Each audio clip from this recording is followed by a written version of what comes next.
जिल्हा परिषद निवडणुकीपूर्वी भाजपचा वाशिममध्ये मोठा डाव. शिवसेना उद्धव बाळासाहेब ठाकरेचे जिल्हाध्यक्ष आणि जिल्हा परिषद सभापती सुरेश मापारी यांनी धरला भाजपचा झेंडा. सुरेश मापारी यांच्यासह वाशिम नगर परिषदेमधील शिवसेना उद्धव बाळासाहेब ठाकरे पक्षाचे अनेक नगरसेवकही भाजपमध्ये सहभागी. भाजपचे प्रदेशाध्यक्ष रवींद्र चव्हाण यांच्या हस्ते भाजपमध्ये प्रवेश.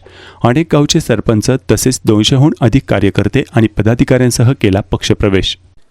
कष्टकरी असेल, शेतकरी असतील, यांच्यासाठी जे जे आवश्यक आहे ते कसं करता येऊ शकतं त्यासाठी काम करणारी आपली पार्टी आहे.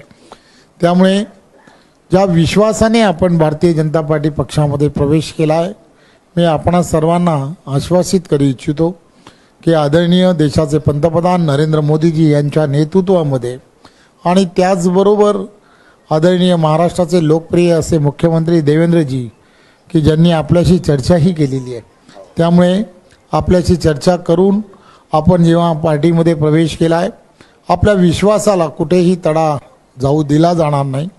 आणि आपण सर्वजण जो विश्वास आणि सांगताय की तुम्ही आम्ही सर्वजण मिळून ताकदीने एकत्रपणे येणाऱ्या आगामी निवडणुका आपल्याला लढायच्या आहेत आणि त्या जिंकायच्या सुद्धा आहेत.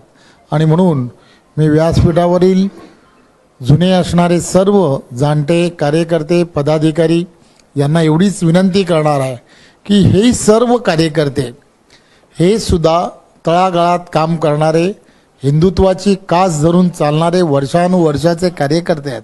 त्यामुळे या सगळ्यांना आपण आपल्याबरोबर सामावून घेणं आणि आपल्याबरोबर आपणच आणि आपल्यामध्ये आणि त्यांच्यामध्ये जरासुद्धा अंतर पडणार नाही याची आपण सर्वांनी काळजी घेणं, एवढं आपण सर्वांनी मिळून करावं, तेवढं मी त्यांना आश्वासित करतो. आणि पुन्हा एकदा सुरेश भाऊ, तुम्ही आणि तुमच्याबरोबरच्या सर्व कार्यकर्त्यांचं, पदाधिकाऱ्यांचं मी एवढंच फक्त आश्वासित करतो की आपण दुसऱ्या कोणत्या तरी पक्षातून इथे आलात असं आपल्याला जरासुद्धा वाटणार नाही याची मी तुम्हाला पूर्ण खात्री देतो. धन्यवाद. जय हिंद, जय महाराष्ट्र.